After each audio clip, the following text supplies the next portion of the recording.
Every organism that dies enters into a contract with decay. The moment life stops, a sequence begins, silent, automatic, unstoppable.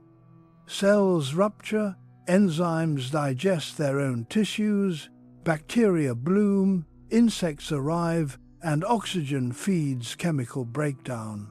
Within hours, the body stops being a body.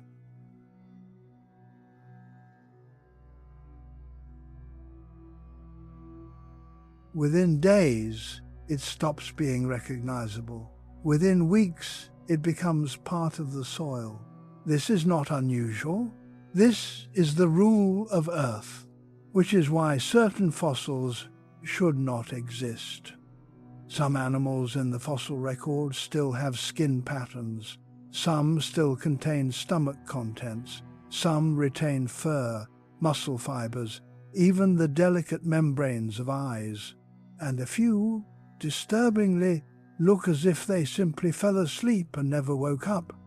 To understand why this is so extraordinary, we need to understand what normally happens after death. The science that studies this process is called taphonomy, the biology, chemistry, and physics of decay and preservation. Taphonomy is not really about fossils, it is about failure. Every fossil is evidence that decomposition did not complete its job. Under normal conditions, decomposition proceeds in 3 overlapping stages. First comes autolysis, self-digestion. Cells contain lysosomes, tiny packets filled with destructive enzymes. In life, they are controlled. In death, membranes break down and the enzymes dissolve surrounding tissues.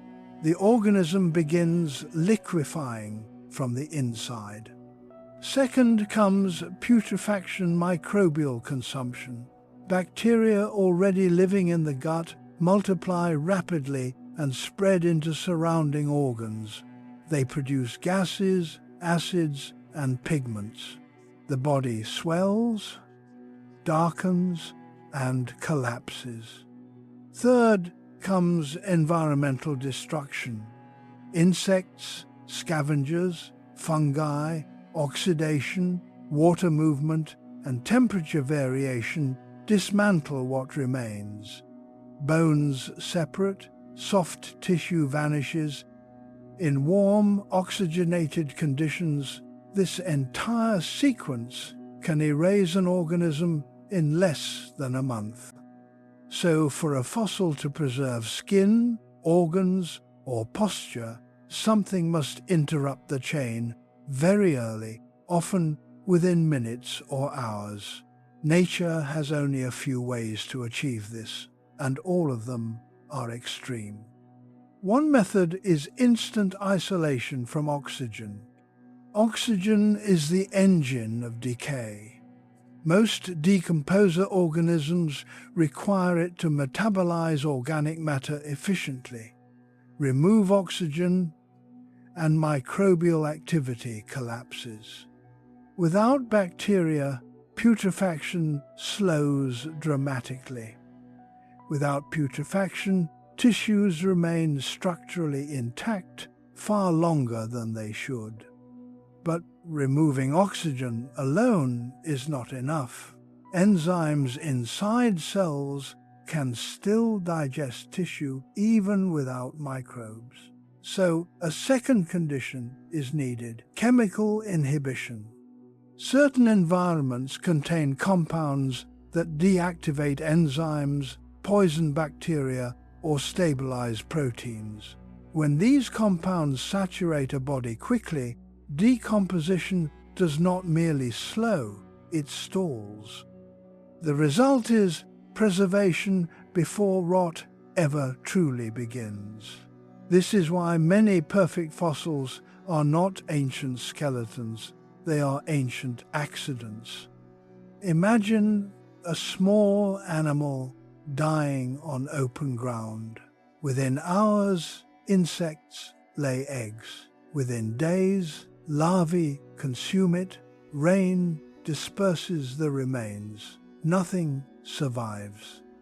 Now imagine the same animal falling into a resin flow from a wounded tree. The sticky fluid coats the body immediately, sealing spiracles and mouthparts. Air cannot enter, bacteria cannot escape.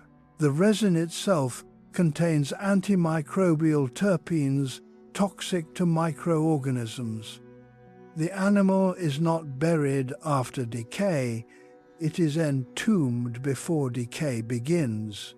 The difference is not millions of years. The difference is minutes. In paleontology, preservation quality depends less on age and more on how fast the environment takes control of the body. Rapid burial is one of the most powerful mechanisms. Sediment falling in a landslide, volcanic ash collapsing from a plume, or mud flowing in a flood can cover organisms so quickly that scavengers never reach them. If the sediment is fine-grained, it blocks oxygen diffusion almost completely. But burial alone still allows internal decomposition. To stop that, chemical replacement must occur. In some rare waters, especially those rich in dissolved phosphate minerals, infiltrate tissues before they collapse. Molecule by molecule, biological structures become reinforced by inorganic crystals. Muscles mineralize, nerves mineralize, even microscopic cell layers mineralize. The original organic material eventually disappears, but its structure is copied with atomic precision. This process is called permineralization, but in exceptional cases it becomes something closer to replication, a stone duplicate formed before shape distortion occurs. There is another pathway: temperature arrest. Cold slows chemistry. Near freezing temperatures drastically reduce enzyme activity and microbial growth. Below freezing, water becomes ice, locking cellular structures in place. If freezing happens quickly enough, even delicate tissues remain intact. However, freezing must remain continuous. A thaw-freeze cycle destroys cells through ice crystal expansion. Perfect preservation requires a stable, cold environment for thousands of years, something Earth rarely provides except in permafrost. And yet, some fossils still preserve flexible tissue after tens of thousands of years. This suggests not just freezing, but dehydration and chemical stabilization occurring simultaneously, nature's version of cryogenic storage. A final mechanism exists, perhaps the strangest: chemical tanning. Certain plant-rich wetlands produce humic acids and tannins, the same compounds used by humans to turn animal hide into leather. When a body enters such water, proteins in the skin cross-link and become resistant to bacterial enzymes. Instead of rotting, the body effectively cures. Time continues to pass, but decay does not. All these pathways share one principle: decay must lose the race against preservation. In most environments, decomposition begins within minutes, while mineralization or stabilization takes days. That gap is why fossils are rare. For extraordinary fossils, the timeline reverses. Preservation begins immediately, decay never gains dominance, and biological detail survives. When we encounter a fossil that appears newly dead, we are not seeing exceptional longevity. We are seeing exceptional timing. The organism did not last longer than expected. The environment intervened faster than expected. And this realization changes how we read the fossil record. It is not merely a graveyard of the past. It is a record of catastrophic interruptions, resin, floods, ash falls, sudden freezing, chemical traps, events that halted biology mid-process. A perfect fossil is therefore not just a body. It is a moment when Earth itself took control of time. If preservation defeats decay, the next question becomes unavoidable. How much of life can actually survive the crossing into deep time? For centuries, scientists believed the answer was simple. Only hard parts endure. Bones, shells, and teeth contain minerals strong enough to resist destruction. Everything else vanishes. Flesh belongs to biology, stone belongs to geology. Between them lies a boundary that death cannot cross. Perfect fossils prove that boundary is an illusion. In reality, preservation is not a single event. It is a competition between two clocks. One clock measures biological collapse, enzyme digestion, microbial consumption, oxidation. The other measures environmental takeover, sealing, poisoning, freezing, or replacing tissues. Whichever clock reaches completion first defines what remains. Most fossils are bones because the biological clock usually wins. But in rare cases, the environmental clock starts instantly. Consider how quickly shape disappears after death. Muscle fibers relax, skin sags, fluids redistribute. Within hours, recognizable expression fades. Within a day, posture collapses under gravity and bacterial gas formation. The body becomes shapeless long before it becomes skeletal. So when a fossil preserves the curve of an eyelid or the tension of a claw, we are not simply seeing preserved material, we are seeing preserved physics. The organism was immobilized before gravity could finish its work. That is why some fossils appear emotional. A curled tail, wings wrapped over the body, jaws still gripping prey. These are not artistic impressions. They are mechanical evidence that movement stopped mid-action. For this to occur, the surrounding environment must not merely bury the organism, but actively lock molecular motion. Fine sediment suspended in water can settle into every cavity, supporting delicate tissues from all sides. Resin can harden around limbs before they shift. Ice can freeze muscles before they relax completely.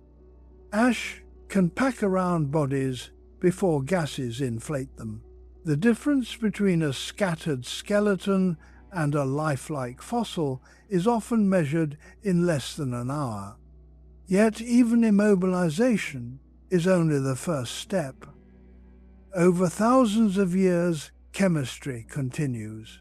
Organic molecules are unstable on geological timescales. Proteins hydrolyze, lipids oxidize, DNA fragments. If a fossil still resembles a recently dead organism, something deeper must happen: structural substitution. In certain geochemical environments, minerals infiltrate tissues at the nanoscopic scale. Iron released from hemoglobin, calcium from surrounding water, and silica from sediment bind to organic frameworks. Instead of collapsing as molecules degrade, tissues become reinforced, then gradually replaced. Importantly, replacement does not mean destruction. It means copying. Imagine a wooden sculpture submerged in mineral-rich water. Over time, the wood rots away, but minerals precipitate exactly where the wood once existed, atom by atom. Eventually, the wood is gone, yet the sculpture remains identical in shape.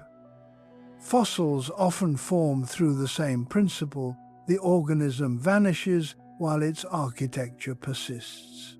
Because of this, some fossils preserve microscopic cellular patterns, feather barbs, scale textures, even pigment organelles can survive not as original material, but as mineral shadows of biological form. This leads to one of the most surprising conclusions in paleontology. Perfect fossils are rarely original bodies. They are geological reconstructions produced so quickly and precisely that decay never visibly interrupted the structure. What looks fresh may actually be a mineral echo.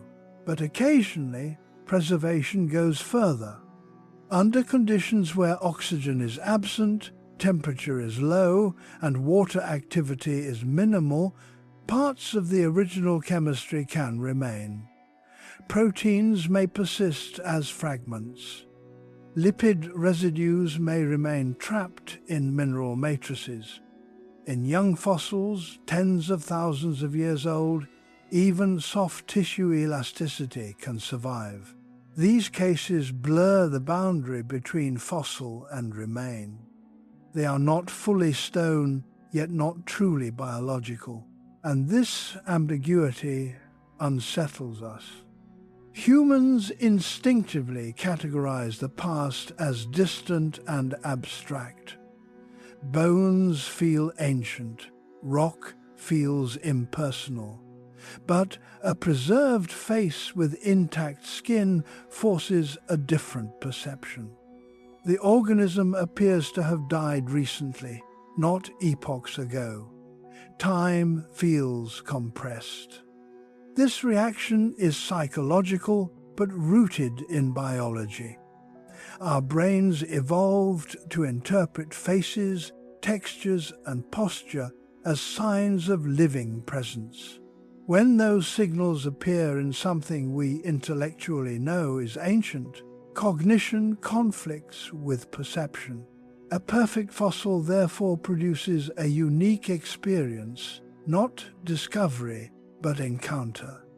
Scientists often describe the first moment of uncovering such specimens in similar terms. The brush clears sediment, revealing a surface that does not look mineralized. A pattern appears fur, feather, or skin. For an instant, the mind rejects the context. It feels like disturbing a recent death. Then measurement restores distance, millions of years. This tension between immediacy and antiquity is why exceptionally preserved fossils transform scientific understanding. They provide data not just about anatomy, but about behavior and environment. Stomach contents reveal diet. Muscle attachment reveals movement. Pigment structures reveal color. Injury patterns reveal life history. A skeleton tells us what an organism was built to do. A perfect fossil tells us what it was doing. From these rare events, we reconstruct ecosystems with extraordinary clarity. Predator and prey interactions frozen together, seasonal migrations indicated by growth layers in preserved tissues. Even disease traces in soft organs. None of this requires the organism to survive longer after death. It requires the environment to act faster after death. Perfect preservation, then, is not about resisting time. It is about time being interrupted. Earth is not always gradual. Occasionally it behaves abruptly. Resin floods a forest. Ash buries a city. Mud seals a lake floor. Cold locks a landscape overnight. In those instances, biological processes halt while geological processes continue. Life stops, but chemistry keeps writing. Millions of years later, we read the result. These fossils feel recent because, in a sense, part of them is recent. The biological narrative ended suddenly, leaving no transition into decay. The final moment remained unfinished, and geology carried it forward unchanged. The past did not slowly fade. It was paused. In the chapters ahead, we will encounter creatures trapped mid-struggle, animals frozen with food still in their stomachs, and humans whose last expressions survived longer than their civilizations.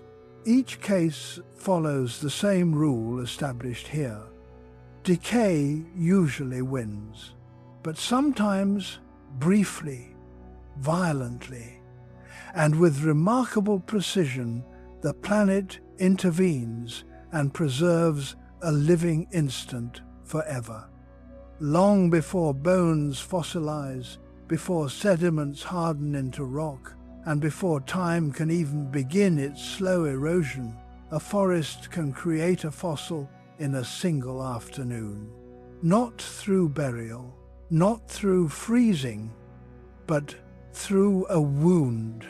When a tree's bark is damaged by insects, weather, or falling branches, it releases resin. This is not sap. Sap transports nutrients. Resin is defense. It is sticky, toxic, and chemically aggressive, evolved to seal injuries and trap invaders. To small organisms, resin is not a liquid. It is a trap that activates the moment it is touched. An ant steps across bark and its feet adhere instantly. A fly lands and cannot lift its wings again. A spider lunges toward prey and both become immobilized together. The struggle only makes things worse. Movement pulls more limbs into contact, spreading the adhesive across body surfaces until breathing openings seal. Within minutes, life stops. But death here is different from ordinary death.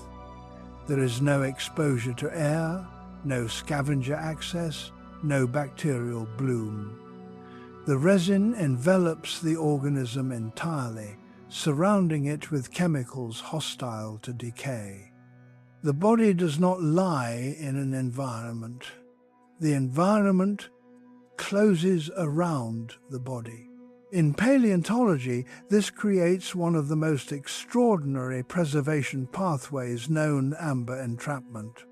Fresh resin is rich in terpenes, volatile organic molecules that disrupt microbial membranes.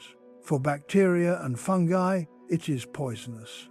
For enzymes released during autolysis, it is destabilizing. Even oxygen diffusion becomes minimal once the resin thickens. Within hours, the outer layer hardens into a flexible seal. Within days, additional resin flows may coat it again, creating multiple layers. Over years, polymerization begins. Small molecules link into large chains, transforming the resin into a stable, organic solid, amber. By the time geological burial occurs, decay never had the chance to begin. What remains is not a skeleton. It is an organism suspended in its last motion. Some amber fossils preserve details smaller than a human hair. Compound eyes still show hexagonal lenses. Feather barbules branch exactly as they did in life. Pollen grains cling to insect legs, revealing ancient plant relationships.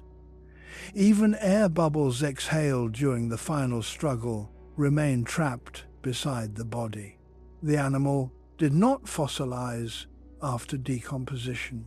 It fossilized before decomposition. Because of this, amber provides a rare category of fossil behavioral snapshots. In sedimentary rock, animals are usually found alone, arranged by currents or scavengers. In amber, they remain in context. A predator still gripping prey, parasites attached to hosts, mating insects preserved in pairs, ants carrying larvae, bees transporting pollen between flowers that no longer exist. Each specimen is less a corpse than a captured moment. Chemically, amber preservation works differently from mineral fossilization. No mineral replaces tissue. Instead, tissues dehydrate and stabilize as volatile components slowly escape. Proteins collapse but maintain shape. Chitin exoskeletons persist almost intact. Pigments may survive in altered form, still detectable under spectroscopy. Even internal organs sometimes remain visible, not as original biochemistry, but as preserved structural shadows. Under advanced imaging, muscles, tracheal tubes, and digestive contents appear suspended inside translucent golden stone. The clarity is unsettling. Many specimens look alive, merely immobilized. This creates an illusion that amber fossils are young. In truth, some are over 100 million years old. The reason they feel recent is simple. Decay never blurred the details our brains associate with life. There is no compression, no fragmentation, no distortion by sediment pressure. The organism did not pass through the normal stages of becoming a fossil. It skipped them. Instead of dying into geology, it was sealed away from biology. Forests of the Cretaceous period produced vast quantities of resin, particularly from conifer relatives. In warm climates rich with insects, resin flows became ecological hazards. Animals living on bark or feeding on tree fluids faced constant risk of entrapment. Storm damage increased resin production, turning entire trunks into adhesive landscapes. A single heavy flow could engulf dozens of organisms in minutes. Beetles, flies, mites, feathers, spores, layering an entire microecosystem into one solid mass. Over time, these masses fell to the forest floor, buried under sediment, and slowly transformed into amber deposits mined today. When cut and polished, they reveal not impressions but bodies, preserved three-dimensionally, sometimes with microscopic fidelity, surpassing modern specimens. Amber does not preserve the strong. It preserves the unlucky, creatures caught unaware, distracted, feeding, hunting, or resting. Life interrupted without warning. And because the sealing happens instantly, posture remains natural. Wings remain open. Mouth parts remain extended. Eyes face outward, as if still watching the world they will never see again. No other fossilization process captures motion so completely. In these golden windows, extinction is not abstract. It is specific, an individual organism at a precise second millions of years ago. The forest vanished. Continents shifted. Oceans opened and closed. But the moment did not continue. If amber only preserved insects, it would already be remarkable. But sometimes it preserves interactions, and interactions reveal ecosystems. Inside certain pieces, multiple organisms exist in direct relationship, untouched by time's rearrangement. A predatory wasp still holds a struggling fly. A tick clings to the feather of a small dinosaur. A colony of termites repairs a damaged tunnel around a dead nestmate. These are not reconstructions based on bone proximity. They are behaviors captured as they occurred. Normally, behavior disappears first in the fossil record. Bones endure, actions do not. Amber reverses this order.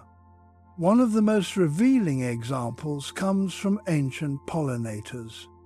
In several specimens, insects remain coated in pollen grains from specific extinct plants. The pollen clusters attach to body parts specialized for transport legs, hairs, and mouth structures adapted for feeding. From this, paleobiologists can reconstruct entire plant-insect relationships, identifying when flowering plants first relied on animals for reproduction. Without amber, these partnerships would be invisible.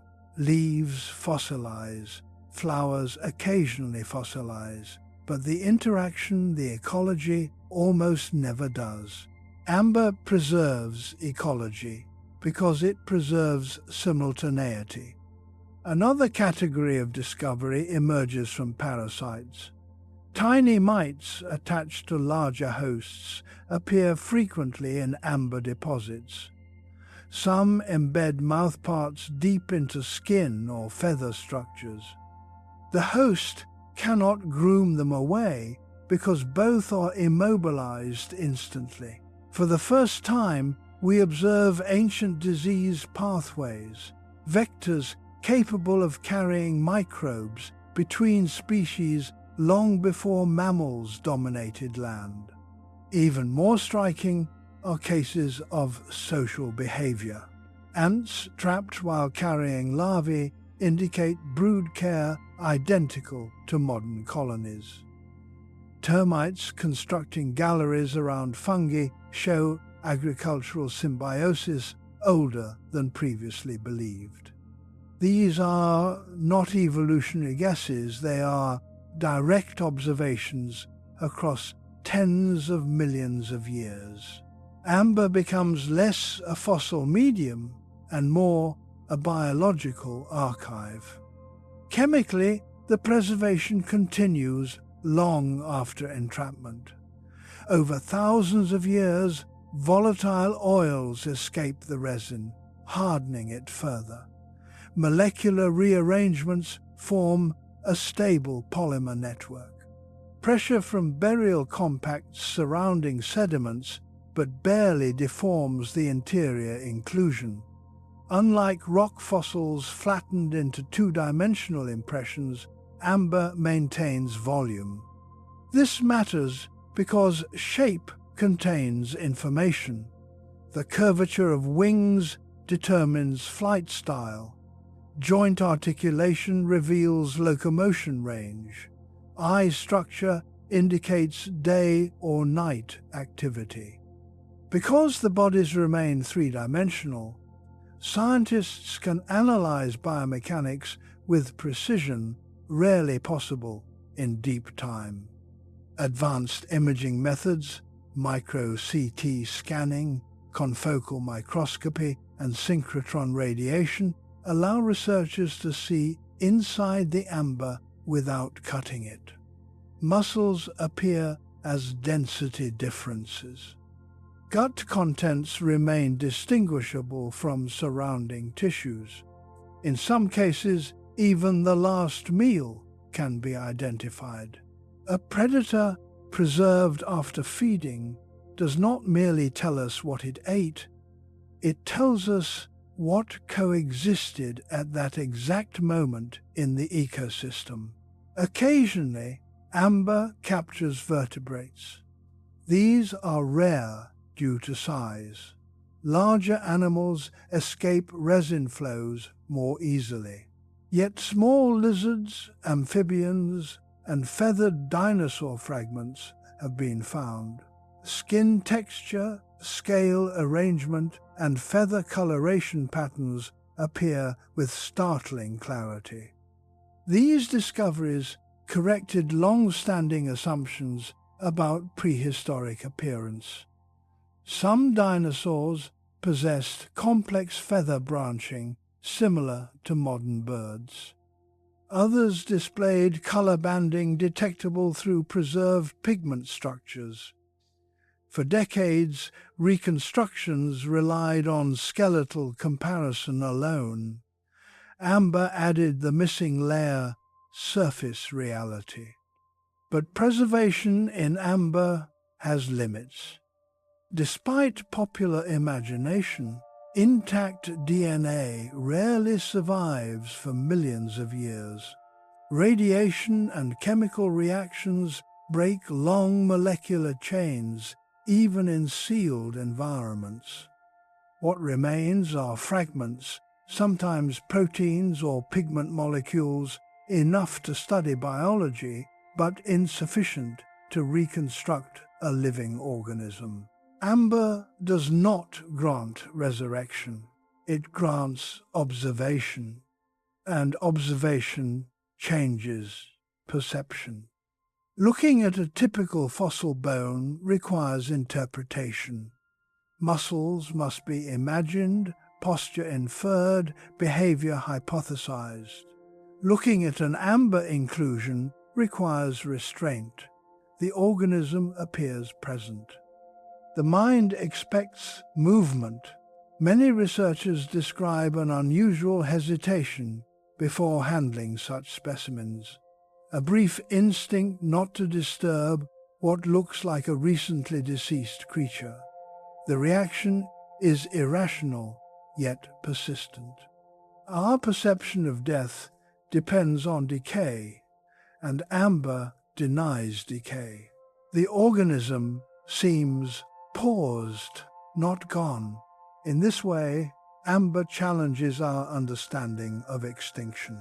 We often picture vanished species as distant abstractions separated by incomprehensible time. Yet here is an insect with pollen still attached, a predator mid-bite, a hatchling feather preserved before its first molt events, separated from us by over 100 million years, yet visually immediate.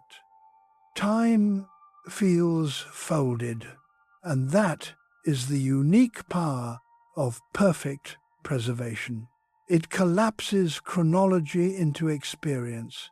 Instead of imagining ancient life, we witness an unfinished second of it. The forest where these creatures lived has no remaining trees. The climate has shifted beyond recognition. Continents have drifted thousands of kilometers apart. But inside amber, the moment remains chemically stable, optically clear, and biologically detailed, a fragment of life protected not by endurance, but by interruption. Decay never started, so the past never blurred. In the next chapter, preservation will take a colder form, not sealed in resin, but locked in ice, where entire bodies wait beneath frozen ground as if winter never ended. Most fossils are memories written in stone, but some are not written at all. They are stored. Across the northern regions of the planet Siberia, Alaska, northern Canada, the ground does not behave like ordinary soil. Beneath a thin summer surface lies permafrost, earth that has remained frozen continuously for thousands, sometimes hundreds of thousands of years. It is not seasonal ice, it is geological cold. And in that cold, death changes rules. Normally, freezing alone does not preserve bodies well. When water freezes slowly, ice crystals expand and rupture cells, shredding tissues from within. If thawing follows, microbes invade rapidly through the damage. The result is accelerated decay, not prevention. So for an organism to survive intact in ice, freezing must occur under very specific conditions rapidly enough to limit crystal growth, and followed by uninterrupted stability. No thaw cycles, no oxygen circulation, no microbial bloom. This is rare.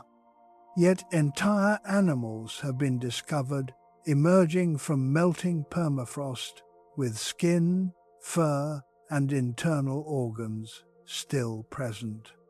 Not fossilized into stone, not reduced to bones. Actual biological material, dehydrated and cold stabilized, waiting since the Ice Age. They are often called ice mummies.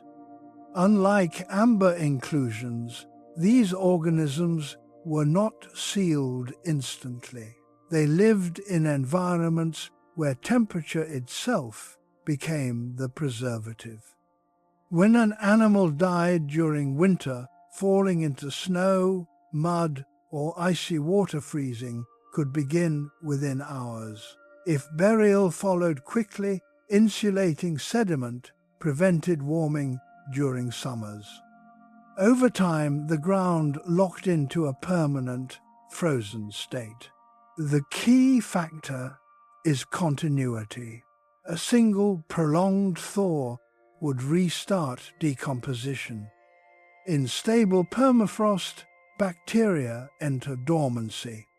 Enzymatic reactions slow to near standstill.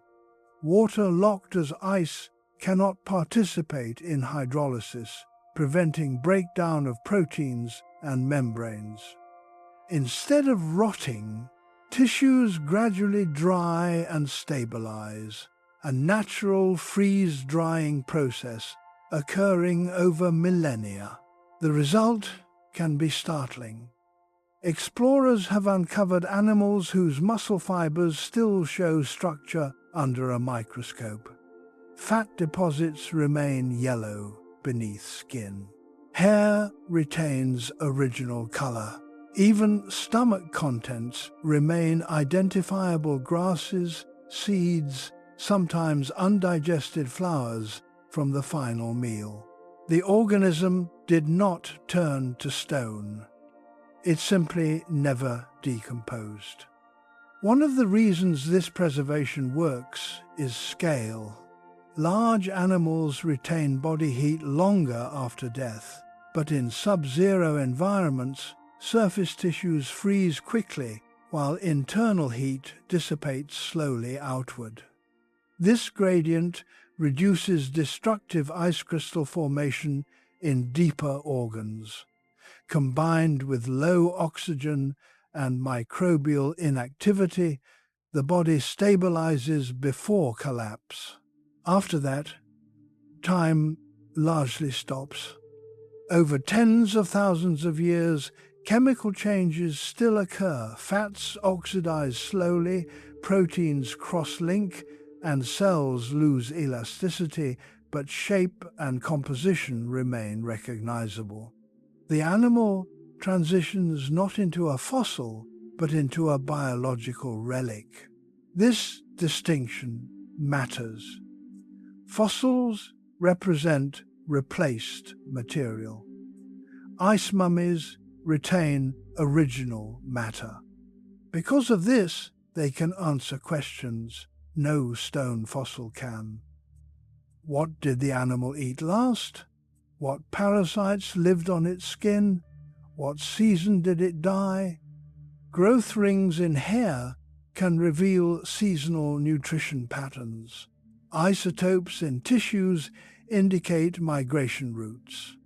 Even injuries can show healing stages at the time of death. Instead of reconstructing life indirectly, scientists examine its actual remains. Sometimes discoveries occur by accident. As modern warming melts permafrost edges, riverbanks collapse, exposing shapes protruding from mud. At first glance, they resemble recently deceased animals, a leg emerging from frozen soil, fur still attached, teeth intact. Only context reveals their age, tens of thousands of years older than human civilization. The unsettling part is sensory. These bodies do not look ancient, they look asleep. In rare cases, preserved tissues still contain detectable biomolecules, fragments of DNA, structural proteins, even blood residues altered but identifiable. The molecular degradation expected over such time has been slowed dramatically by temperature stability. Not stopped entirely, but delayed beyond what warm environment fossils allow. The ice has not made them immortal. It has delayed their disappearance. Unlike amber, which captures small organisms in moments of sudden entrapment, ice preserves larger creatures through environmental persistence. The landscape itself becomes the container. Winter never releases its hold, and burial protects the frozen state from sunlight and air. This creates an archive not of seconds, but of seasons. Animals preserved in life position may show collapsed posture from exhaustion, drowning, or entrapment in mud beneath snow. Their final hours remain interpretable because decay never erased the evidence. In these frozen graves, extinction does not feel distant. The boundary between past and present narrows to temperature alone. They did not fossilize. They waited. The difference between an ice mummy and a fossil becomes clear the moment it is uncovered. A fossil emerges as stone, rigid, mineral, unmistakably geological. An ice mummy emerges as a body. When permafrost erodes along a riverbank or collapses under summer warmth, what appears is often fur first.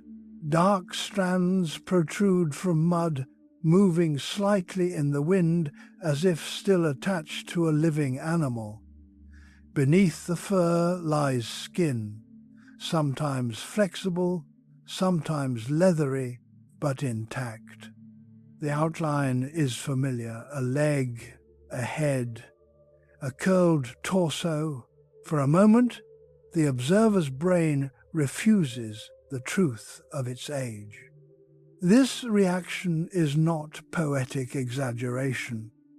Field researchers frequently describe an instinctive pause before touching such remains.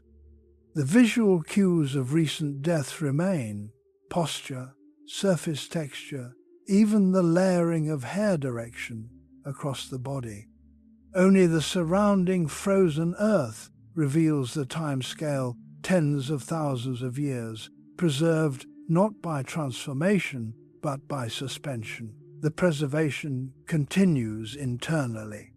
Autopsies of these specimens reveal organs collapsed but present, lungs flattened yet recognizable, liver tissue darkened but structured. Stomach contents often form the most valuable discovery.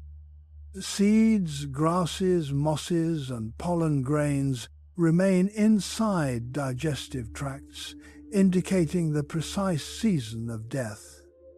Spring flowers suggest thaw periods. Dry grasses suggest late summer feeding. From a single body, an entire ancient climate snapshot can be reconstructed. Because the tissues are original, chemical analysis becomes possible. Stable isotopes trapped in proteins reveal migration patterns where the animal fed months before dying.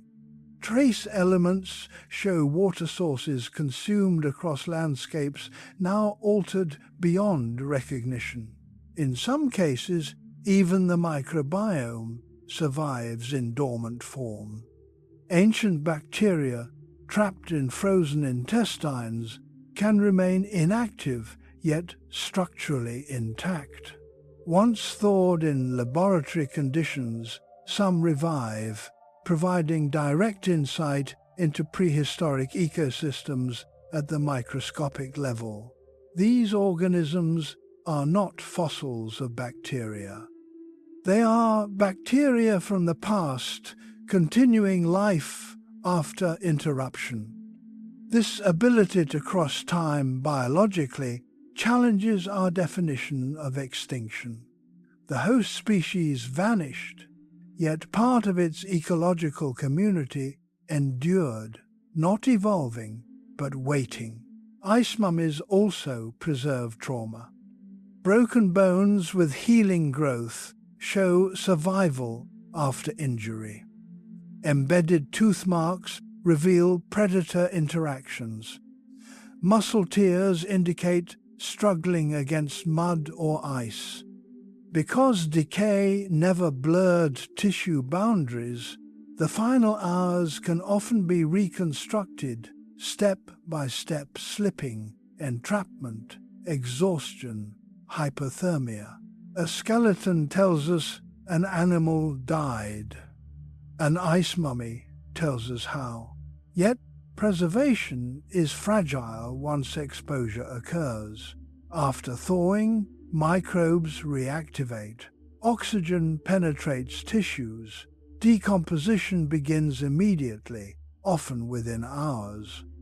The body that survived 30,000 years may degrade in days, if not stabilized.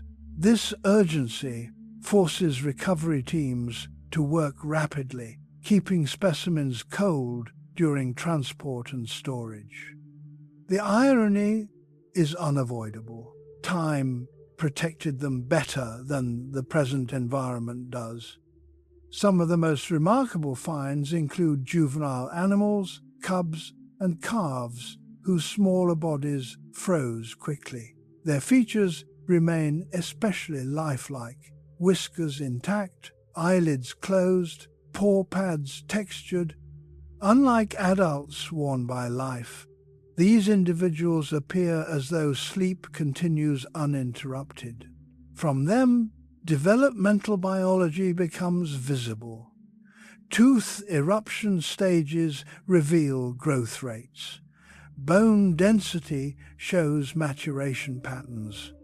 Even fur layering indicates seasonal adaptation, winter coats thicker than summer growth. Because these animals lived during the last glacial period, they inhabited climates far colder than modern equivalents at similar latitudes. Their preservation allows scientists to test climate models directly. Instead of inferring temperature from sediments, researchers analyze fat composition and hair insulation properties, physical evidence of environmental conditions. The bodies function as thermometers from the past. Occasionally, public attention turns toward the idea of revival. If tissue remains, could life return? In reality, freezing did not halt molecular decay completely. DNA strands fragment over time through natural radiation and chemical reactions. The genome becomes incomplete, scattered into millions of pieces. While fragments inform evolutionary relationships, they cannot reconstruct a functioning organism alone. Ice preservation offers memory, not resurrection. Still, the emotional response persists because these remains bypass the symbolic distance of fossils. Stone bones feel ancient and safe. Preserved flesh feels immediate. It resembles something that could exist today. That perception changes our relationship with prehistory. Instead of imagining extinct animals as different, we recognize familiarity, similar muscle structures, similar fur growth patterns, similar injuries and struggles. Evolution becomes continuity rather than separation. In permafrost, extinction is not represented by absence, but by interruption. The organism's life ended, yet its presence never fully transitioned into the geological past. It lingered at the boundary between biology and history, waiting for warmth to reveal it again. Where amber captured a moment lasting seconds, ice captures a state lasting seasons, the last winter of a life extended across millennia. The body did not decay. Winter simply never finished. Most ancient humans reach us as bones. Time strips identity. First, skin disappears, muscles vanish, and expressions fade long before history records a name. A skeleton tells us a person existed, but not how they looked in their final moment. Death removes individuality. Yet, in certain wetlands across northern Europe, time behaves differently. Here, people did not become skeletons. They became preserved. Peat bogs appear harmless from a distance, flat landscapes of dark water, moss, and low vegetation. But beneath the surface lies a chemistry unlike normal soil.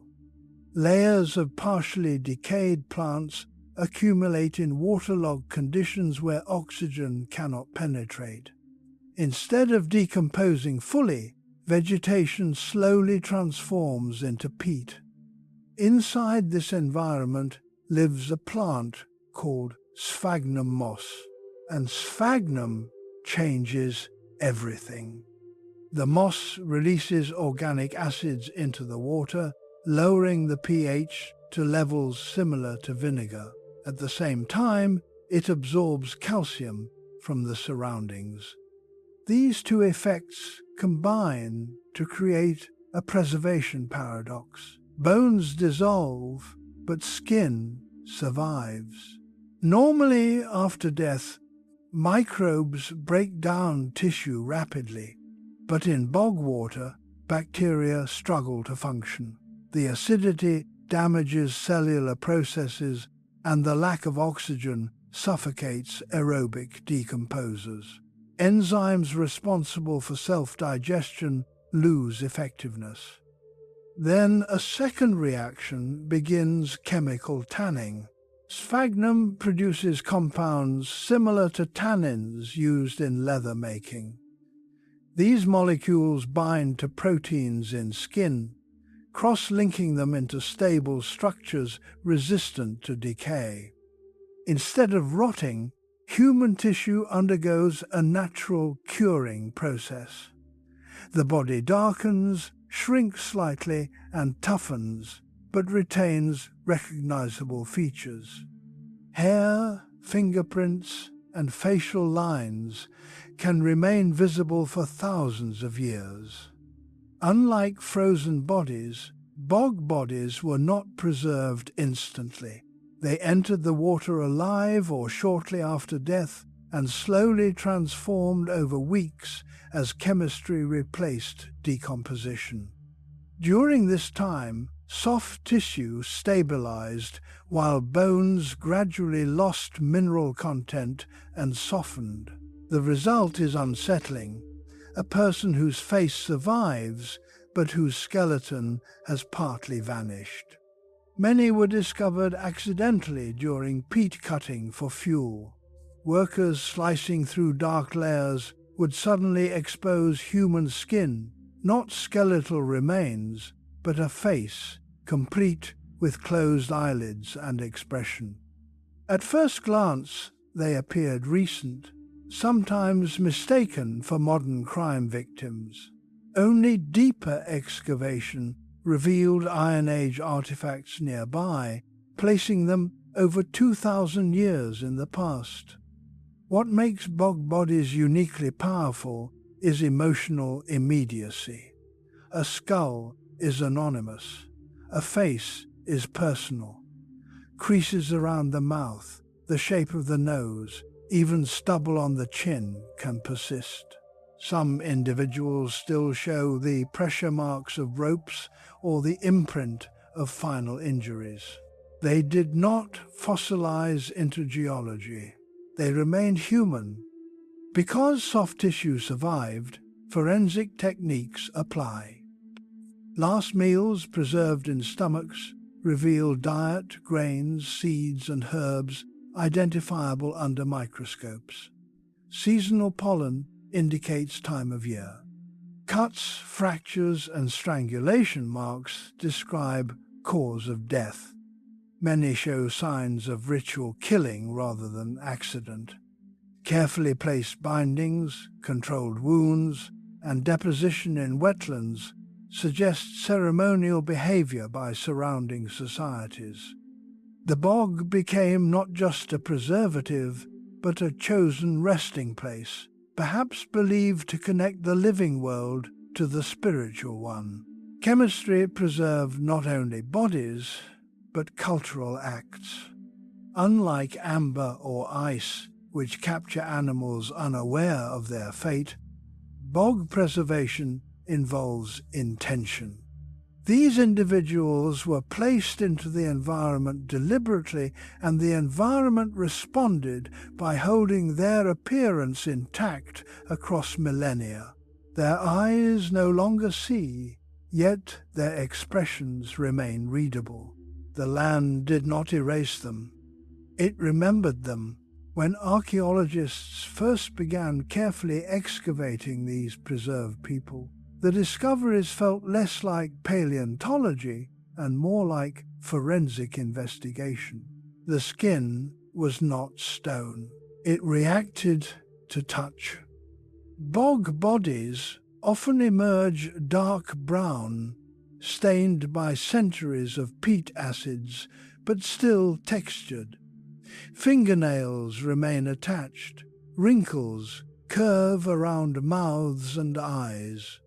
Some retain trimmed haircuts or carefully groomed beards, details so ordinary they feel modern.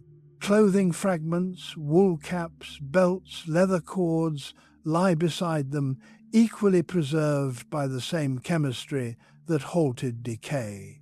This level of preservation allows reconstruction not just of appearance, but of the final day. Inside the stomachs of several individuals, scientists found undigested meals, porridge made of barley and seeds, sometimes containing dozens of plant species. These mixtures were not casual food. Many contained herbs harvested at specific times of year, indicating deliberate preparation. Pollen analysis revealed the season. often late winter or early spring, a period associated in many ancient cultures with ritual transition. Then came the injuries. Some bodies show strangulation marks where cords compress the neck. Others display controlled cuts to the throat or blows to the skull delivered with precise force. Occasionally, multiple methods appear on a single person bound, struck, and drowned, suggesting ceremonial execution rather than murder in anger. Because soft tissue survived, these conclusions are not speculative. Bruising patterns remain visible. The direction of a blade stroke can be traced. Even pressure from knots tied in rope left indentations in skin that lasted over 2,000 years. The bog did not distort the evidence. It preserved testimony. Bones, however, tell a different story. As the acidic water dissolves calcium, skeletons soften and sometimes collapse. In some individuals, the body shape holds while the internal framework weakens, leaving a preserved exterior around a diminished interior. This inversion flesh surviving while bone disappears is the opposite of typical archaeological remains. It is why their faces appear so lifelike. Facial muscles shrink slightly but remain formed, maintaining expression at the moment the tanning process completed. Closed eyelids stay closed. Lips part slightly if they were open in death. The person's final physical state becomes permanent, not through freezing, but through chemical stabilization. Researchers have reconstructed these faces using modern forensic modeling, placing them alongside living populations. The resemblance is striking. They do not look ancient in a distant sense. They look like individuals who could pass unnoticed in a crowd today. Time altered color, not identity. From isotopic analysis of hair and nails, scientists learned these people often traveled before death. Diet changed in the months leading up to their deposition, sometimes shifting from normal meals to restricted foods. This suggests preparation, perhaps a ritual period before sacrifice, possibly marking social or religious significance. In other words, the bog bodies were not random victims of environment, they were participants in cultural events now forgotten, yet chemically recorded. The preservation environment continued protecting them long after burial. The cold water excluded oxygen. The acidity suppressed bacteria. Tannins hardened tissues into a natural leather. As peat accumulated above, light and air never reached them again. For thousands of years, they remained in darkness, unchanged, while entire civilizations rose and disappeared above. Only when peat cutting exposed them did their preservation end. Like ice mummies, once removed from their environment, they began to deteriorate. Museums now keep them in controlled humidity to prevent drying and cracking, because the chemistry that held them intact no longer surrounds them. There is a quiet paradox here. Stone fossils feel distant because they transformed completely. Bog bodies feel immediate because they did not transform enough. They stand at the threshold between archaeology and memory. We do not imagine their faces, we see them. Their expressions survive longer than the language they spoke, longer than the beliefs that placed them in the wetlands. Their world vanished. Their last moment did not. Where amber trapped seconds and ice trapped seasons, the bog trapped human presence itself, a preserved encounter across 2 millennia, reminding us that perfect preservation is not only about ancient animals. Sometimes it is about meeting the past eye to eye. Next, Chapter 5, Part A. Pompeii, the day people became statues. Some preservation happens slowly, resin hardening, ice stabilizing, chemistry tanning. But one event in history preserved life through violence, so sudden that time did not even allow collapse. In the year 79 CE, a Roman city lived an ordinary morning beneath a mountain called Vesuvius. Markets opened, bread baked in ovens, dogs paced courtyards. Letters were written, meals prepared, and conversations continued without urgency. The ground had trembled in previous days, but earthquakes were common in the region. Nothing suggested the world was about to end within hours. Then the mountain ruptured. A column of ash and gas blasted upward kilometers into the sky. At first, pumice stones began to fall, light volcanic rock raining onto rooftops. People fled indoors or attempted escape, covering their faces as debris accumulated. Hours passed. Roofs collapsed under weight. Streets filled ankle-deep, then knee-deep with fragments. Yet many survived this phase. The true catastrophe came later. They were preserved absence. Every wrinkle in clothing, every braid of hair, every finger position existed because ash hardened before movement could change. Muscles did not relax. Limbs did not shift. The final second became permanent architecture. This preservation is unique because decomposition occurred afterward, not before molding. Flesh disappeared, but shape survived. Later mineralization reinforced the ash, allowing casts to endure for nearly 2,000 years. Pompeii therefore records not just death, but reaction, the human instinctive responses to sudden catastrophe. Groups cluster together, parents shield children. Individuals attempt escape towards streets leading out of the city. A geological event captured psychology. The eruption did not aim to preserve history, yet it created one of the most detailed human snapshots ever found. Where bogs preserved individuals slowly and ice preserved animals in stillness, volcanic ash preserved a crowd at the instant awareness ended. Time did not pause gently here.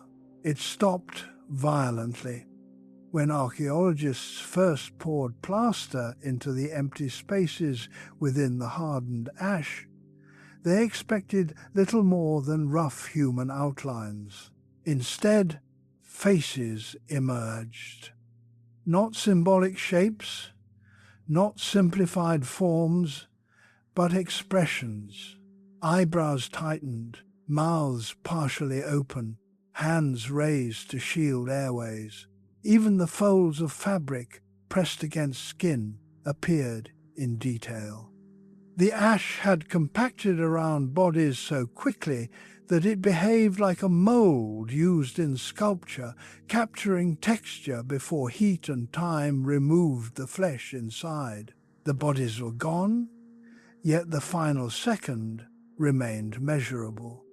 Later studies using modern scanning techniques revealed something even more precise. Bones still existed inside many casts, fragmented but present, confirming that the voids formed as tissues contracted and decomposed within the sealed ash shell. The plaster did not recreate imagination, it filled an exact negative imprint created at the moment of death. It shows life interrupted midday. Over centuries, mineral-rich groundwater infiltrated the ash, strengthening it into a durable, rock-like matrix. The molds survived erosion because the surrounding material hardened, protecting the delicate cavities until excavation. Without that reinforcement, weather would have collapsed them long ago. Even now, new casts occasionally reveal details previously unnoticed: hairstyles, footwear patterns, and small personal objects pressed against bodies. These elements transform victims from anonymous figures into individuals with habits, status, and relationships. The preservation forces a different perspective on history. We do not reconstruct how people lived in Pompeii. We witness the exact instant they stopped living. Unlike amber or ice, which feel quiet and suspended, Pompeii feels immediate and abrupt. There is motion in the stillness, a sense that the next moment should follow, but never does. The city did not decay gradually. It ceased. In geological terms, the event lasted hours. In human terms, it ended in seconds. And that is why the casts affect observers so strongly. They are not reminders of ancient biology or distant climate. They are records of awareness, the last breath, the final reflex, preserved not by preservation chemistry, but by catastrophe. Ash replaced air. Time replaced movement. The people vanished. The moment stayed. Stone normally forgets flesh. In most fossils, bones survive because they already contain minerals. Muscles, skin, and organs, made largely of water and protein, collapse long before rock forms. Pressure flattens them, microbes consume them, and chemistry erases their structure. The skeleton remains as a framework, while the rest of the body becomes inference. But sometimes rock does not forget. In rare environments, mineralization begins so quickly that soft tissue never fully disappears. Instead of decaying first and fossilizing later, the body fossilizes while decay is still trying to start. The result is preservation that seems impossible. Outlines of skin, imprints of scales, even internal organs recorded in stone. To understand how this works, imagine a lake bottom with almost no oxygen. Fine sediment drifts down constantly, settling into a smooth, airtight blanket. Any organism that dies here is covered before scavengers arrive.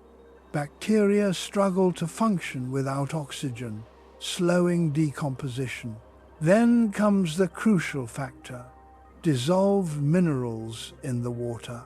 Certain environments contain high concentrations of phosphate, iron, or silica. When tissues begin to break down, they release chemical compounds that change the surrounding water's chemistry. Minerals precipitate out of solution and infiltrate the cells. Instead of collapsing into shapeless residue, tissues become reinforced from within. This process is called rapid mineralization. At microscopic scale, crystals grow along biological structures, along muscle fibers, within cell walls, around membranes. The organic material eventually degrades. but the mineral framework preserves the architecture exactly where it existed. Rock does not replace the body randomly, it replaces it precisely. A fossil formed this way does not just show bones, it shows the organism's surface. Some fish fossils reveal individual fin rays and delicate gill filaments thinner than paper. Others display the outline of the stomach and the last meal inside. In certain specimens, even the heart region is visible as a distinct structure. But the most surprising discovery involves color. Color normally disappears because pigments degrade quickly. Yet under powerful microscopes, scientists have found tiny structures called melanosomes preserved in fossil feathers and skin. These structures once held pigments responsible for black, brown, and iridescent hues. By comparing their shapes to modern animals, researchers can reconstruct original coloration patterns. Dinosaurs, once imagined grey and reptilian, now appear patterned, striped tails, dark wings, counter-shaded bodies for camouflage. The stone recorded appearance, not just anatomy. This type of preservation requires an extraordinary race condition. Mineral deposition must occur faster than tissue collapse. If bacteria destroy structure first, nothing remains to copy. If mineralization begins early enough, the body's geometry becomes a template for rock. The timing can be measured in hours to days. Storm events often trigger it. Sudden influxes of sediment bury organisms in calm water basins where chemistry favors mineral precipitation. A fish dies, settles gently, and before bloating or scavenging begins, mineral crystals stabilize its tissues. Over millions of years, surrounding sediments compress into rock while the mineralized imprint remains intact. Unlike amber or ice, these fossils do not preserve original material. They preserve form with astonishing accuracy.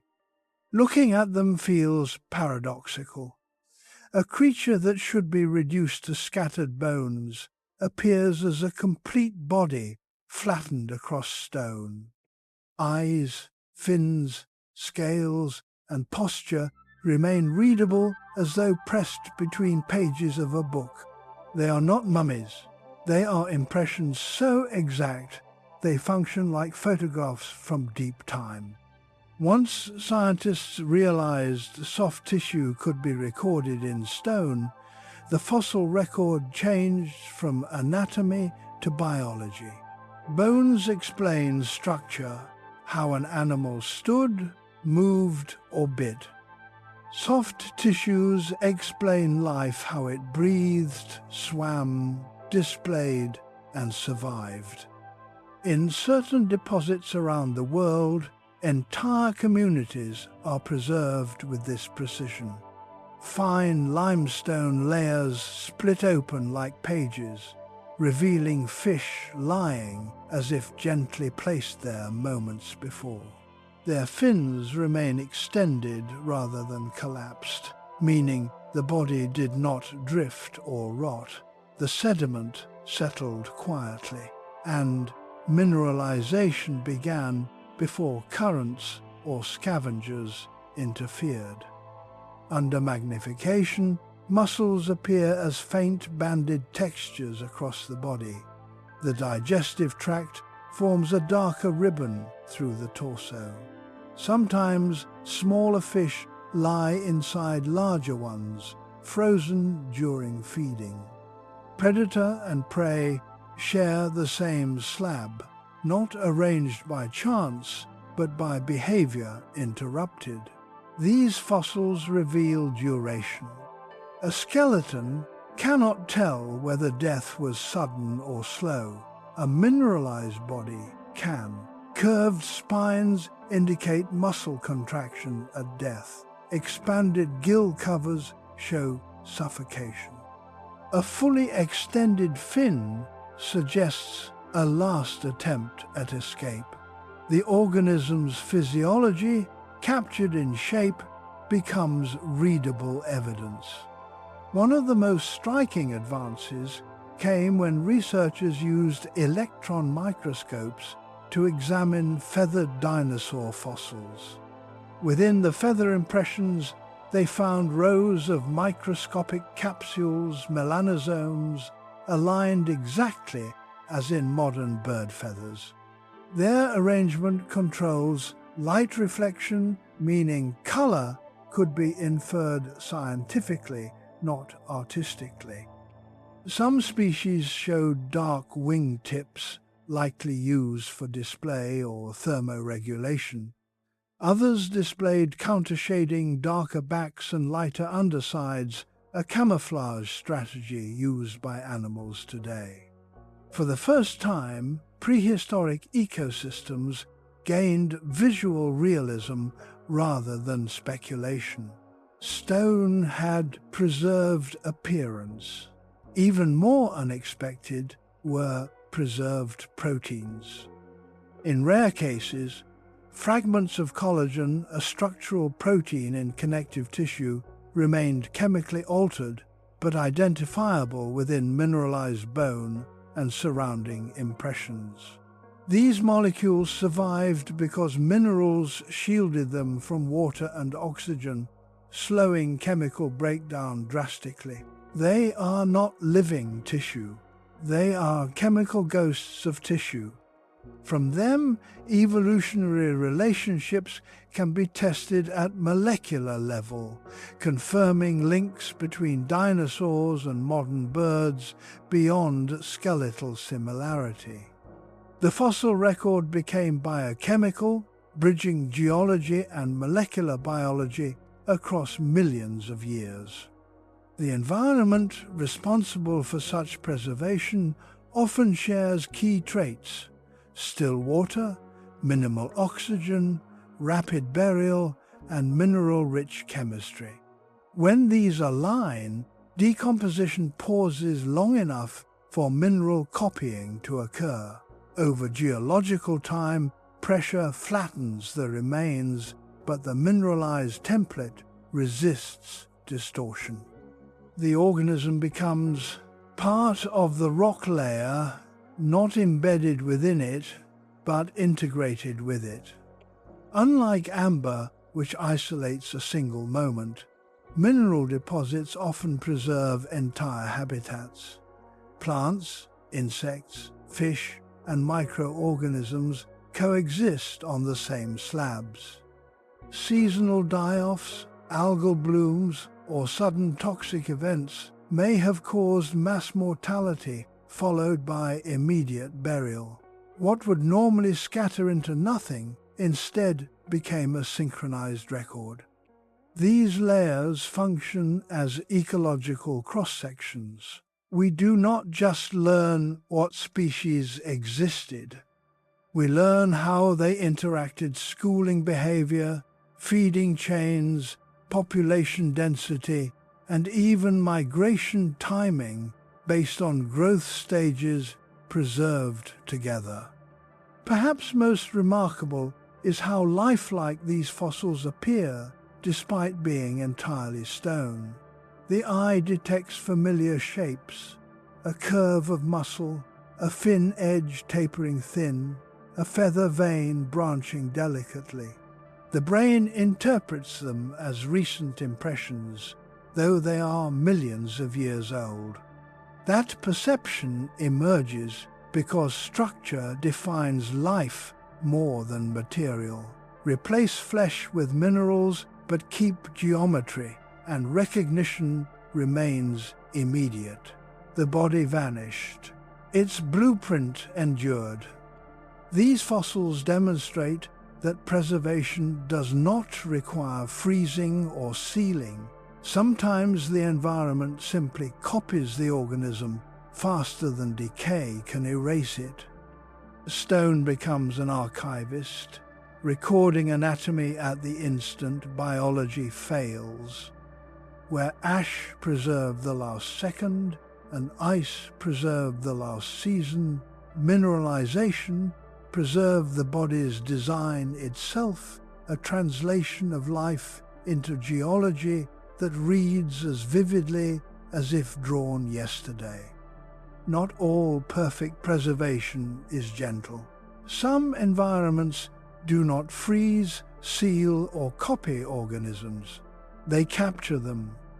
Across certain regions of the world, thick pools of natural asphalt seep slowly upward from underground petroleum deposits.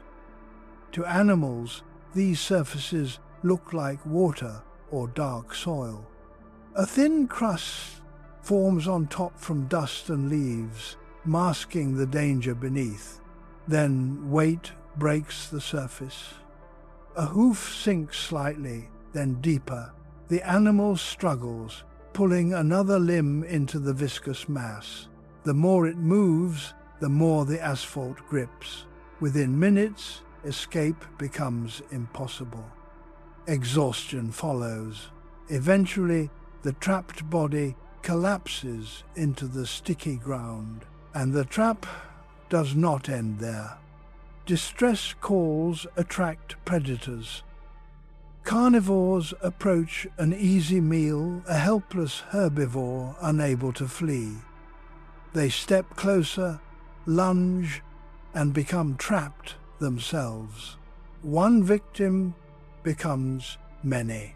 Over years, these sites accumulate bones from entire food chains.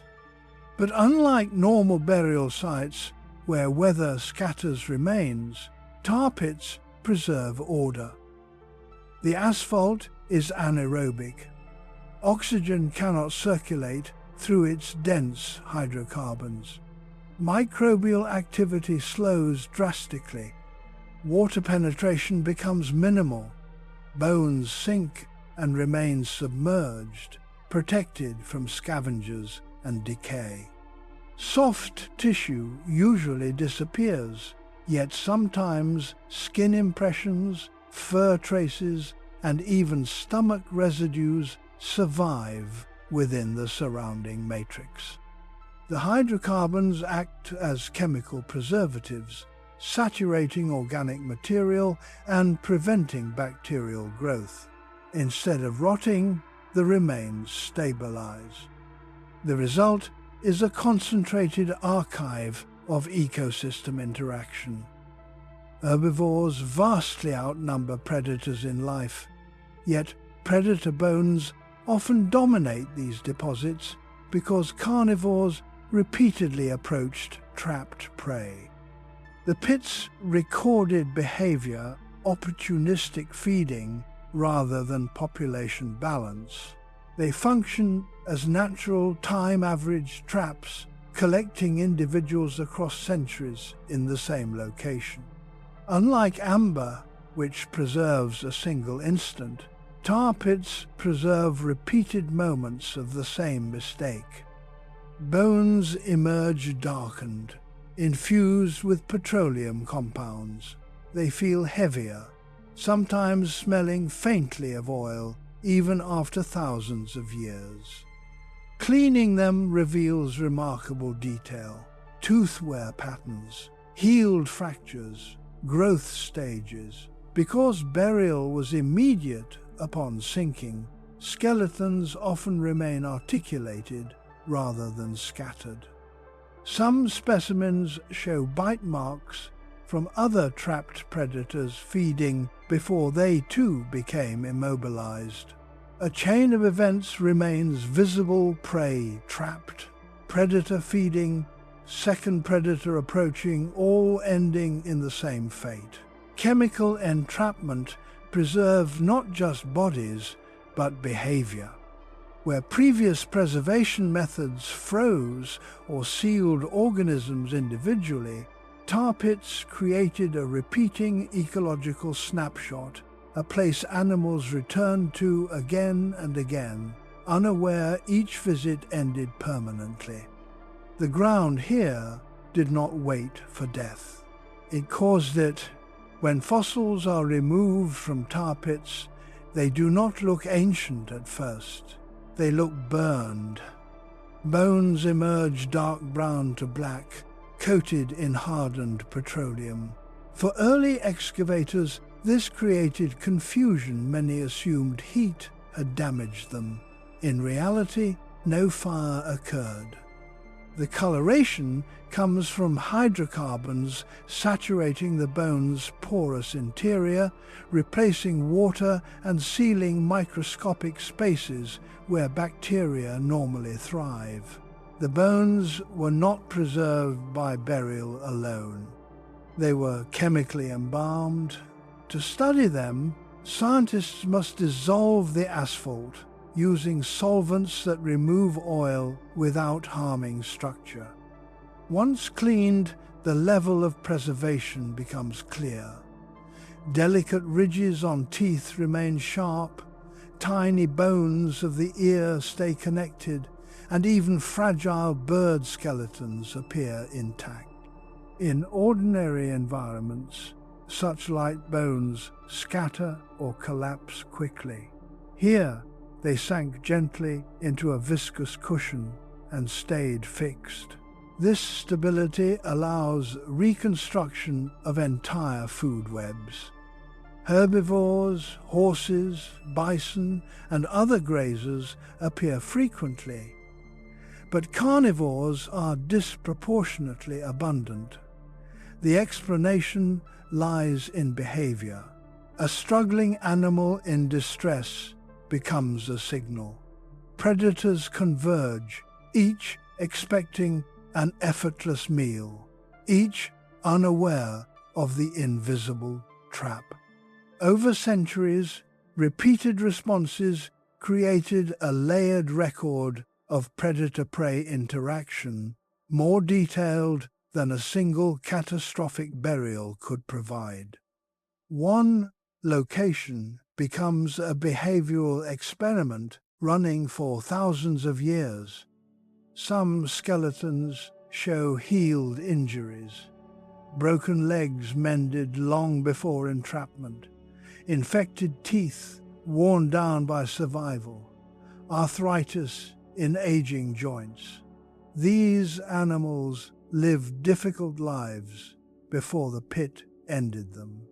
Because bones did not weather on the surface, every life stage remained preserved, from juveniles to the elderly. Occasionally, impressions of fur or plant matter remain in surrounding sediments where asphalt protected them from oxygen. Pollen grains, trapped alongside bones, identify the vegetation of the surrounding landscape.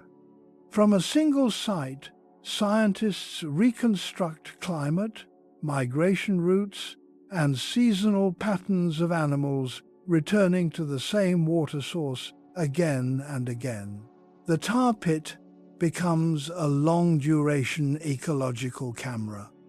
Unlike volcanic ash, which captures a moment, or amber, which captures an instant, tar captures repetition behavior consistent across generations. The same mistake replayed over centuries left a concentrated biological archive. There is also an unexpected advantage: preservation of microscopic wear. Teeth retain scratch patterns caused by diet, grass leaves, fine parallel marks, bone leaves, deeper pits. Studying these surfaces reveals not just what animals ate, but how ecosystems changed over time as vegetation shifted with climate. Because the hydrocarbons blocked trapped oxygen and microbial invasion, these details never eroded. In some cases, even proteins survive in trace form, stabilized by the same chemical saturation that darkened the bones. They are altered beyond biological function, yet recognizable enough to confirm species relationships with modern descendants. The trap preserved more than death. It preserved lives in progress. Standing beside these remains, one realizes the pit was not a single disaster, but a persistent hazard, an environmental feature shaping behavior over thousands of years.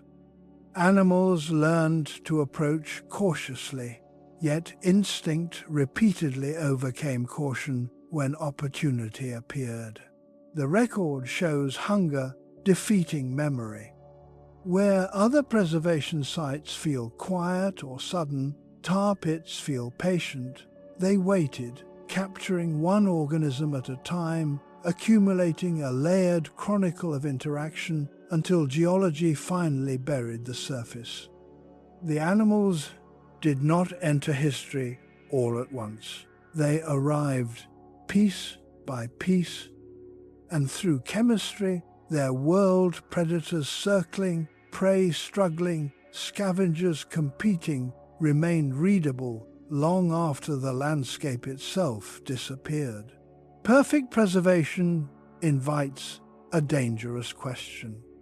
If a creature still has skin, if organs remain, if even molecules survive, is it truly gone?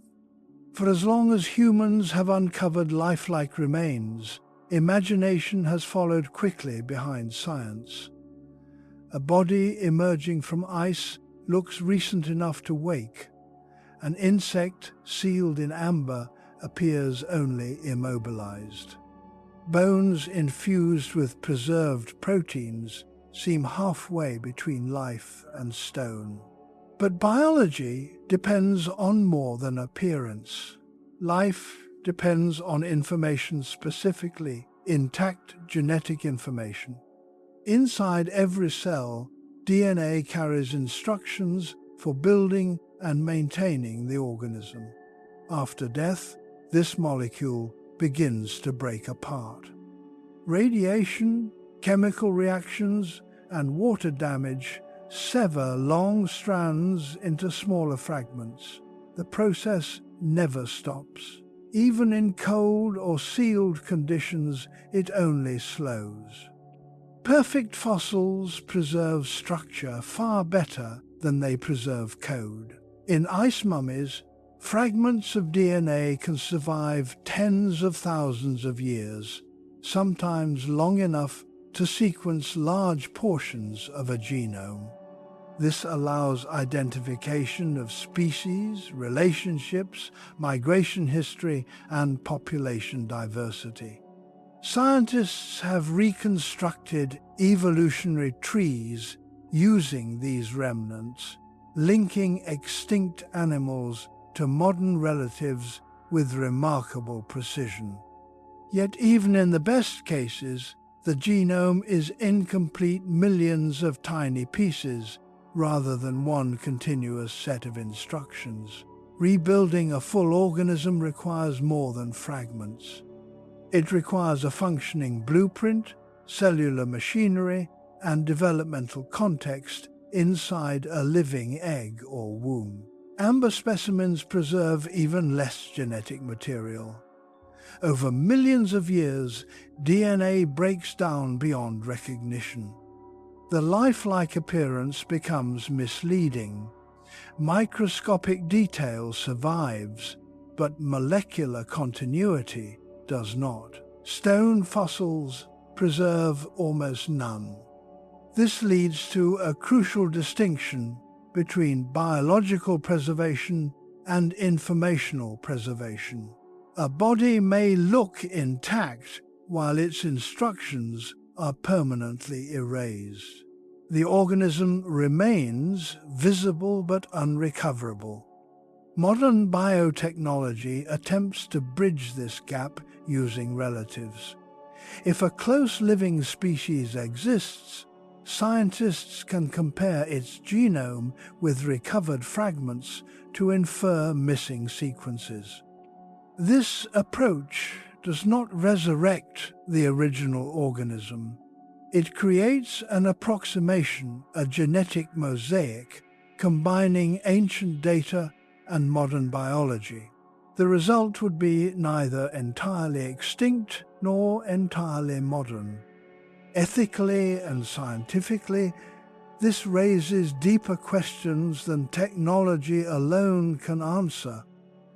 An organism shaped by an ancient ecosystem cannot simply be placed into a present one. Climate, vegetation, predators, and diseases have all changed. Revival would not restore the past. It would introduce a displaced species into a world it never evolved to inhabit. Perfect fossils therefore serve a different role. They are not seeds awaiting reawakening. They are records preventing forgetting. Through proteins, isotopes, and preserved structure, we reconstruct behavior, diet, and adaptation. We learn how life responded to climate shifts, how extinction unfolded, and how ecosystems reorganized afterward. Instead of reversing time, preservation allows understanding of time. The desire to revive the past reflects a human instinct to undo loss. But science reveals preservation's true gift is knowledge, not return. The bodies appear recent. Their world is not. Even without resurrection, perfect fossils are changing the future of biology. For most of scientific history, extinction meant silence. Once a species vanished, only its shape remained bones, describing structure but not function. Today, preserved molecules allow us to ask new questions. What diseases did ancient animals carry?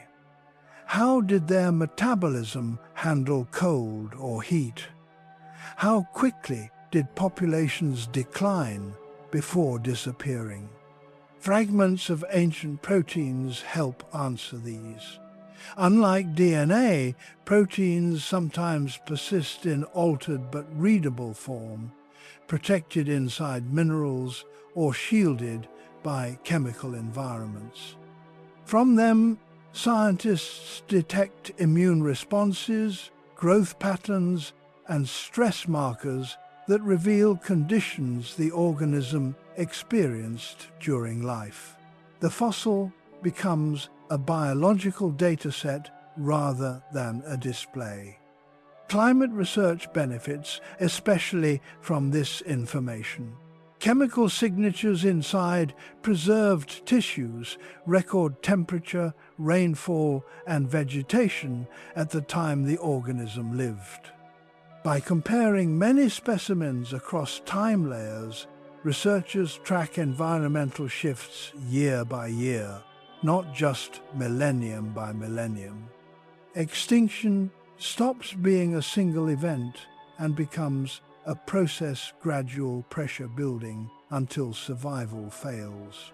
Perfect preservation, therefore, helps predict the future by clarifying the past. It shows which species adapted to change and which could not. Large animals with slow reproduction often vanished first during rapid climate swings. Specialists dependent on narrow food sources followed. Flexible generalists endured. These patterns repeat across geological eras and now guide conservation decisions for living species facing modern environmental shifts. The fossils cannot live again, but they influence lives that still exist. Technological advances continue to expand what can be learned without disturbing specimens. High-energy scanning reveals internal structures in micrometer detail. Chemical mapping identifies pigment residues invisible to the eye. Even the arrangement of cells in preserved tissues can be reconstructed digitally, allowing virtual dissection without damage. In a sense, the organism experiences a second existence, informational rather than biological. This reframes the meaning of permanence. Physical bodies erode eventually, but data derived from them can persist indefinitely, copied across archives worldwide. The original animal lived once in its ecosystem. Its preserved record now lives in human knowledge, contributing continuously to understanding evolution and survival. Perfect fossils, therefore, do not defeat extinction. They defeat oblivion. Standing before one, an insect in amber, a frozen animal, a human face from a bog, the immediate reaction is emotional. They look recent, almost reachable, but their deeper value lies beyond appearance. They connect moments across immense time, showing continuity between past life and present life. The planet has always changed. Species have always adapted or vanished. Preservation allows us to see those transitions clearly enough to learn from them. We cannot reopen their world, but we can carry its lessons forward. Time moved on. Memory did not. Across every example, resin, ice, bog, ash, stone, and tar, a single pattern repeats. Life ended, but transition did not. Normally, death is followed by transformation. A body breaks apart, merges with soil, feeds microorganisms, and becomes environment again. The boundary between organism and earth dissolves gradually until nothing distinct remains. In this way, time erases identity. Perfect preservation interrupts that erasure. It does not stop death. It stops disappearance. The creatures we examined were never meant to endure. They were ordinary individuals living ordinary moments. Feeding, resting, fleeing danger, breathing air they assumed would continue forever. None were important to history at the time they lived. None prepared for remembrance. Yet specific physical conditions intervened faster than decay, a chemical reaction, a sudden burial, an instant freeze. Instead of fading into cycles of matter, they remained separated from them. Their bodies became records before they could become soil. This distinction changes how we understand fossils. A typical fossil tells us that a species existed.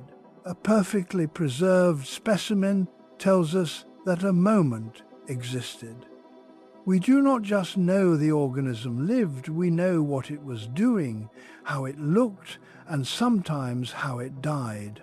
The passage from biology to geology was interrupted midway, leaving both states visible at once.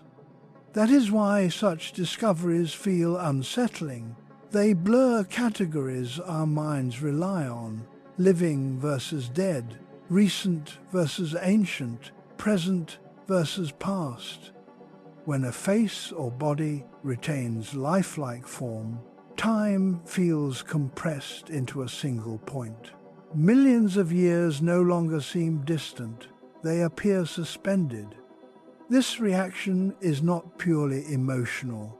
It reflects a deeper truth about preservation. The past is not evenly distributed across time. Most of history is gone completely.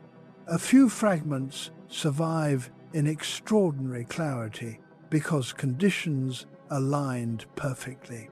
History is therefore selective by physics, not importance.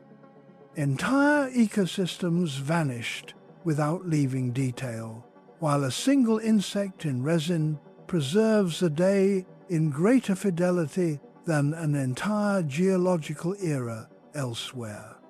The completeness of our knowledge depends less on how long something lived and more on how quickly the environment captured it after death. This reveals another meaning behind perfect fossils. They are accidents of timing. A storm shifted sediment at the right hour. A resin flow occurred at the wrong step. A winter froze sooner than expected. None of these events intended to document life, yet they produced archives more precise than any deliberate record humans later created.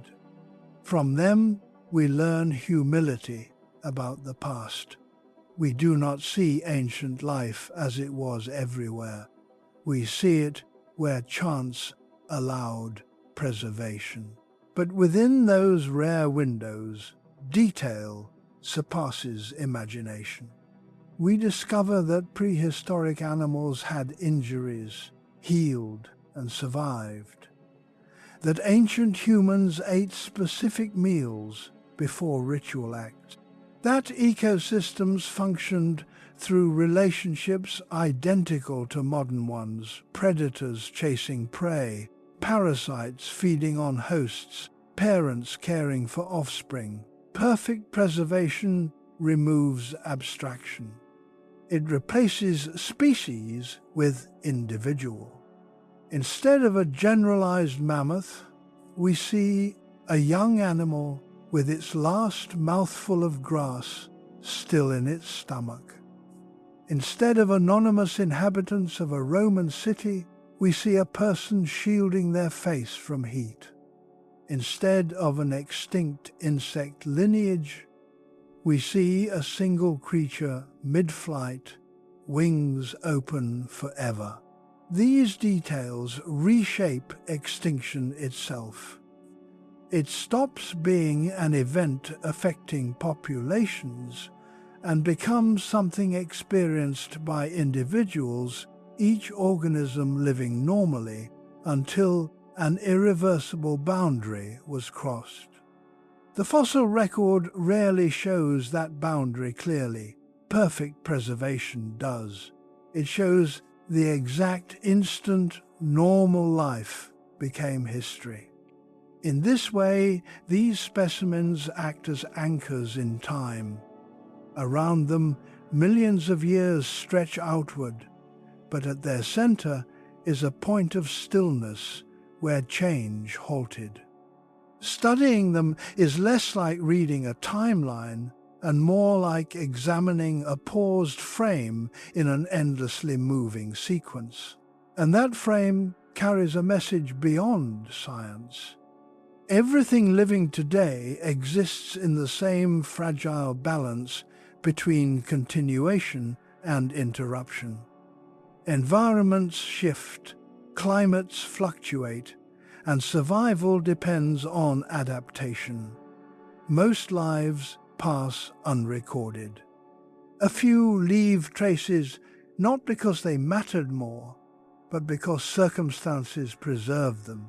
Perfect fossils remind us that existence is usually temporary, yet moments can outlast ages when captured by chance. Stone, ice, and resin did not grant immortality. They granted memory. When we imagine the past, we often picture motion herds crossing plains, forests alive with sound, cities full of voices. Yet what survives to reach us is not motion but interruption. Every perfectly preserved specimen represents a silence placed between two movements, the last action taken and the next one that never came. In that silence lies the real meaning of deep time.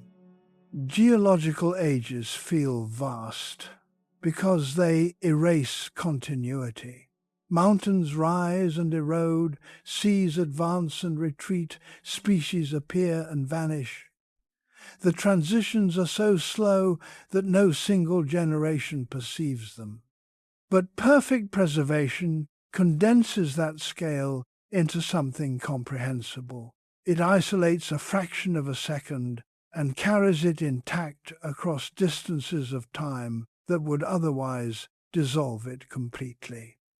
A trapped insect, a frozen animal, a human form sealed in ash, each acts as a fixed coordinate. Around it, eras shift and climates reorganize, yet the coordinate does not move.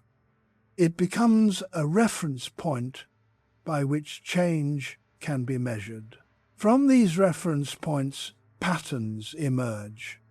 We learn that extinction rarely arrives as a sudden universal collapse. It approaches through pressure, altered temperature, shifting vegetation, reduced prey, expanding competition. Individuals live ordinary days until thresholds are crossed gradually and then finally all at once. The preserved moment does not show the whole decline, it shows the instant after which recovery was impossible.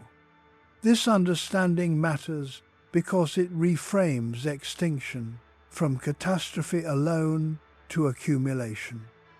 The dramatic events preserved in ash or tar are visible endpoints, not beginnings. Long before those final seconds, environments had already moved beyond what life could sustain. Perfect preservation, therefore, does not only tell us about death, it tells us about limits. Every species carries boundaries of tolerance, heat, cold, drought, scarcity. When the world passes those boundaries, survival ends not with warning, but with ordinary behavior continuing until it suddenly cannot. The mammoth kept feeding, the residents of Pompeii kept working, the animals approached the water's edge again and again. Life rarely recognizes the last day as the last day. Because of this, preserved moments feel familiar. The gestures recorded in them are recognizable, turning away from danger, reaching toward another individual, seeking food, seeking safety. Across immense time, behavior remains consistent because biology remains consistent. The organisms are different, but their responses mirror those of living creatures today. That continuity links present life to ancient life more strongly than bones ever could. It removes distance. The past is not a separate world, it is the same world under different conditions. Perfect fossils allow us to stand between eras and see both directions at once. Behind them lies a landscape that no longer exists. Ahead of them lies every environment that followed. The preserved instant becomes a bridge joining what has vanished to what remains. And in that bridge there is a quiet implication. The present, too, is temporary. The same processes that ended previous worlds continue now: climate change, ecological pressure, adaptation, and loss. Most of what lives today will one day leave no trace at all. A few moments, captured by unusual conditions, will speak for the rest. They will not explain everything. They will simply endure. Far in the future, another observer may uncover a form preserved by chance and read from it a fragment of our time posture, environment, perhaps even evidence of how we lived and changed. The meaning will be the same as it is now. Life occurred, conditions shifted, and time moved forward. Perfect preservation is therefore not a victory over time. It is time's signature proof that even as everything changes, certain moments remain fixed long enough to be witnessed again. The past is unreachable, yet not entirely gone.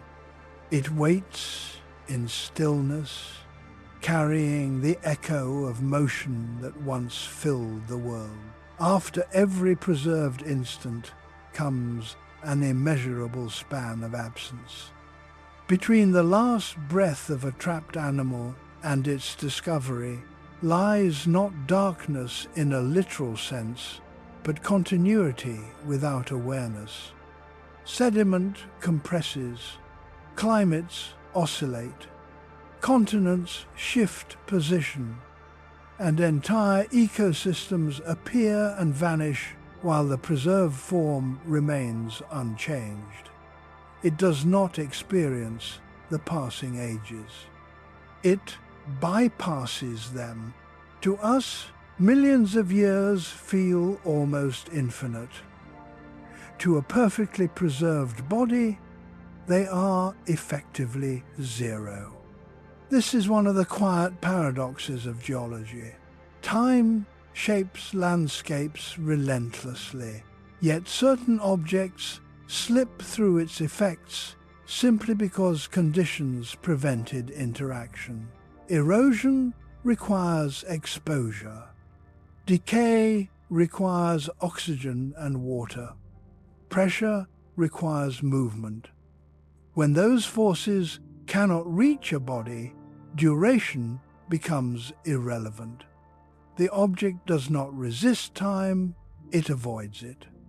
Only when discovered does the long interval suddenly matter again. Excavation reconnects the preserved moment to the present. The instant it is exposed to air, chemical reactions restart. Moisture enters, microbes return, and temperature fluctuates. A specimen protected for tens of thousands or millions of years begins to change in days. The stability belonged to the environment, not the object. Preservation ends when observation begins. This creates a delicate responsibility.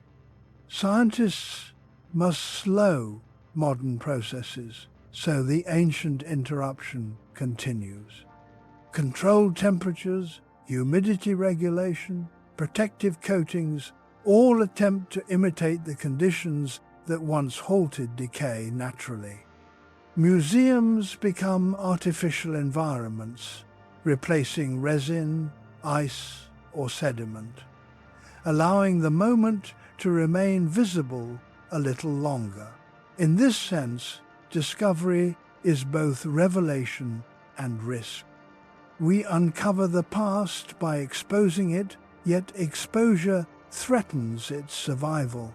Every analysis balances knowledge gained against alteration caused. Even light can degrade pigments preserved for geological ages.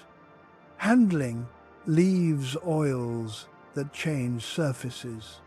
Study itself becomes a new environmental force acting upon the specimen.